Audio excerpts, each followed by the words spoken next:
fala um pouco a respeito da Operação Macuco, para quem nunca ouviu falar, também é conhecida como o Escândalo de Banestado, e eu estarei esclarecendo um pouquinho do que foi este evento aí que aconteceu.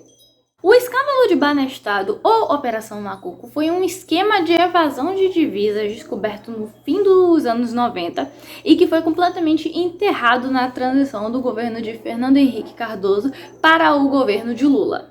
Essa operação contou com a participação de ninguém menos que o ex-juiz Sérgio Moro, que foi quem arbitrou, a operação para investigar esse extenso esquema de corrupção que foi intermediado por doleiros que atuaram especialmente no Panamá.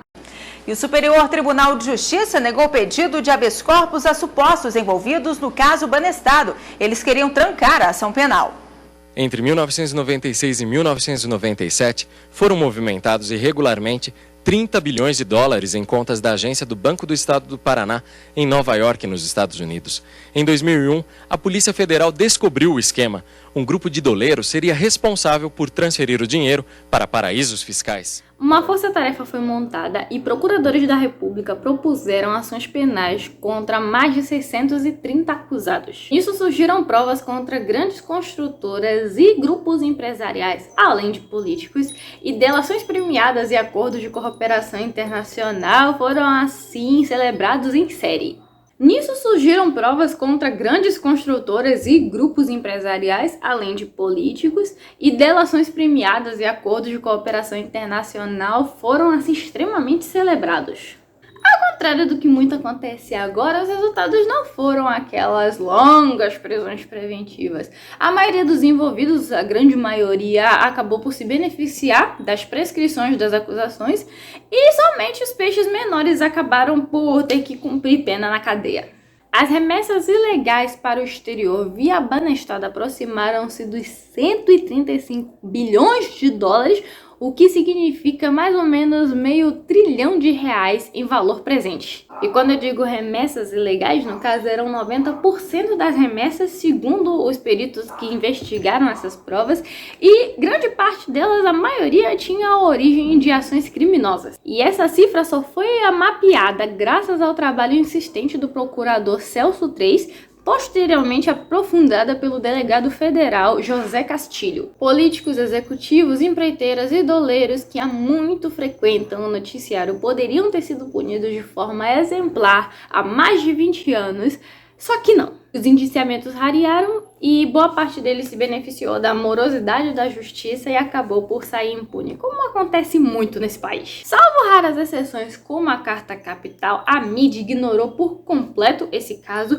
e isso só porque os investigadores descobriram a existência de contas CC5 em nome de meios de comunicação. Para quem não sabe, essa modalidade de conta foi inserida em 69 pelo banco para permitir que estrangeiros não residentes pudessem movimentar dinheiro pelo país. Era o caminho natural para as multinacionais internarem recursos para o financiamento de suas operações ou remeter lucros e dividendos. E como dispensava a autorização prévia do Banco Central, as CC5 viraram um canal privilegiado para evasão de divisas, sonegação de impostos e lavagem de dinheiro. E claro, em vez de auxiliar o trabalho do Ministério Público quando as investigações começaram, o Banco Central preferiu dificultar o acesso dos procuradores às tais das contas suspeitas. Segundo Celso Três, as informações eram propositalmente encaminhadas de forma totalmente confusa no intuito de atrasar ou até impedir as investigações de acontecerem. Acabou que, diante dos entraves causados pelo Banco Central, a Justiça Federal tomou a decisão sem precedentes de determinar a quebra de todas as contas CC5 no país.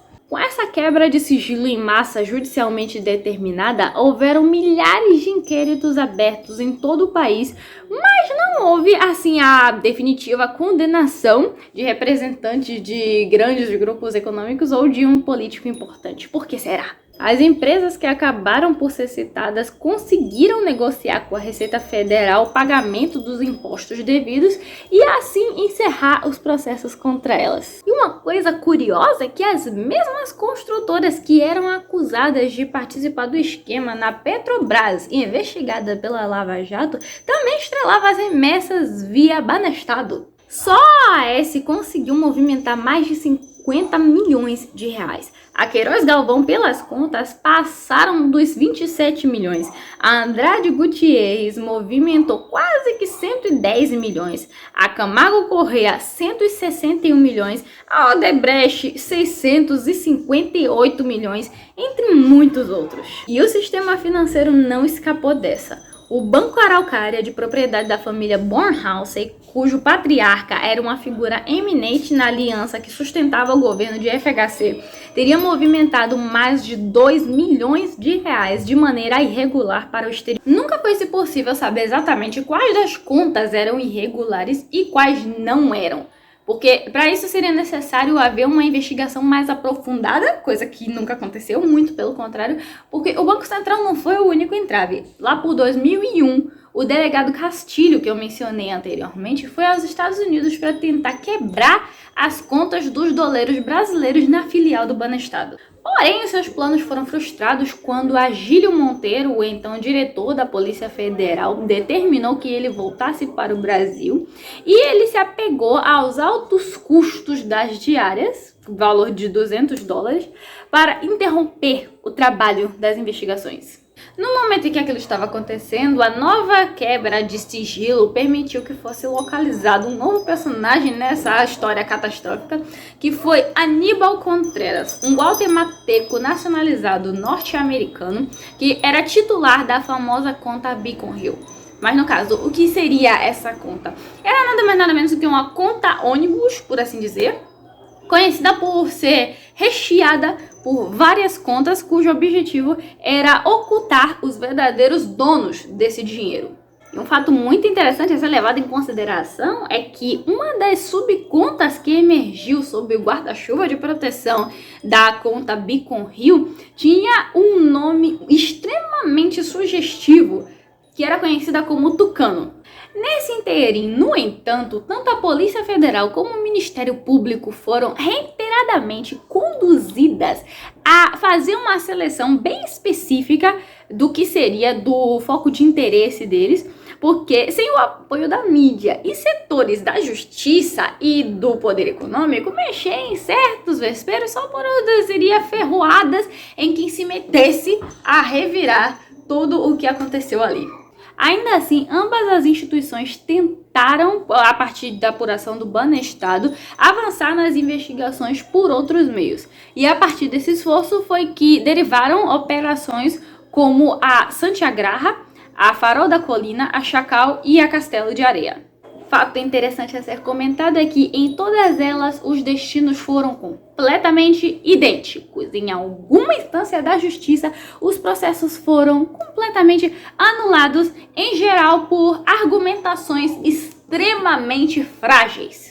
A Castelo de Areia, por exemplo, investigou a partir de 2009 o pagamento de propina de empreiteiras a políticos e acabou por ser interrompida no STJ por supostamente se basear em denúncia anônima, apesar de que o próprio Ministério Público já tenha aprovado que a investigação se valeu de outros elementos. Entretanto, um dos episódios mais notórios continua a ser o da Operação Santiagraha, onde um falso grampo no gabinete do ministro Gilmar Mendes serviu de pretexto para destruir a operação contra o banqueiro Daniel Dantas, que inclusive operava uma das contas ônibus no escândalo de Banestado. Pouco a pouco acabou que por fim todos os envolvidos nas investigações foram escorraçados de seus cargos, a fim de que não fossem descobertas mais nenhuma tramóia do que estava acontecendo e nada mais fosse exposto ali. De tão pressionado que foi, o juiz Fausto de Santos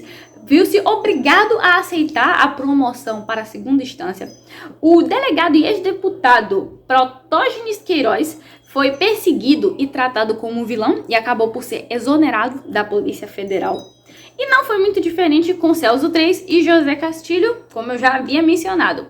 O procurador foi despachado para trabalhar em Porto Alegre e o delegado foi transferido para Joinville, em Santa Catarina, e nunca mais chefiou uma operação. Uma reflexão interessante a se deixar é que nenhum desses homens foi levado a um pedestal como o ex-ministro do STF Joaquim Barbosa ou o agora ex-juiz Sérgio Moro, que por agora está colhendo as glórias negadas durante o caso de Banestado.